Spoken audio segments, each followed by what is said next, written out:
Hi friends, welcome to my channel. అందరికి సాయిరామ్. ఎలా ఉన్నారు మీరు? నేనైతే బాగానే ఉన్నానండి. ఒక చిన్న మాట, మనం చేసే పని ఎంతమంది చూస్తారన్నది ముఖ్యం కాదు, అది ఎంతమందికి పడింది అనేది ముఖ్యం. అవునా కదా?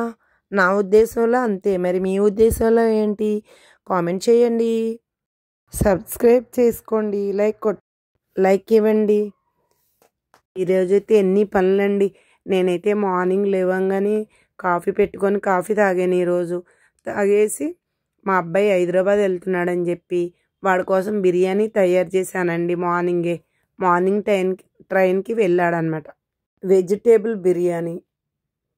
బాస్మతి బియ్యం, ఒక గ్లాస్ బియ్యం కడిగి పెట్టుకోవాలి. కాయగూరలన్నీ కోసుకుని పెట్టుకోవాలండి.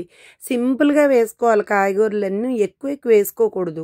అయితే 2 గ్లాసులు బియ్యం చేశాను. చేసుకుంటే చాలా ఈజీగా అయిపోతుందండి. ఎలాచి, లవంగాలు, బిర్యానీ ఆకు, బిర్యానీకి కావాల్సిన మసాలా దినుసులన్నీ వేసుకోవాలి. బాగా ఫ్రై చేసుకున్నాక కూరగాయలన్నీ కోసుకొని పెట్టుకుంటాం కదండి, అవి కూడా వేసుకొని బాగా ఫ్రై చేయాలి. కొద్దిగా సాల్టు, కొంచెం పసుపు వేయాలండి. పసుపు లేకుండా ఎప్పుడు కూడా రైసు మగవాళ్ళు తినకూడదంట. అందుకని కంపల్సరీ కొద్దిగా పసుపు వేసుకోవాలి. అవన్నీ వేగిన తర్వాత కొంచెం మగ్గిపోయిన తర్వాత బియ్యం వేసేయాలండి. కడిగిన బియ్యము వార్చుకొని పెట్టుకోవాలి. ఆ బియ్యం వేసేయాలి.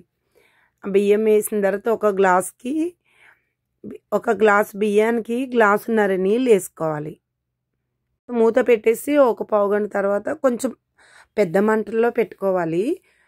బాగా పైకి రైస్ అలా వచ్చిన తర్వాత దానికి అప్పుడు మంట తగ్గించేసి సిమ్లో పెట్టుకొని మూత పెట్టి ఒక పావుగంట వదిలేయాలండి.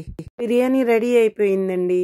ఛానల్ నచ్చితే సబ్స్క్రైబ్ చేసుకోండి. Thank you so much my dear friends.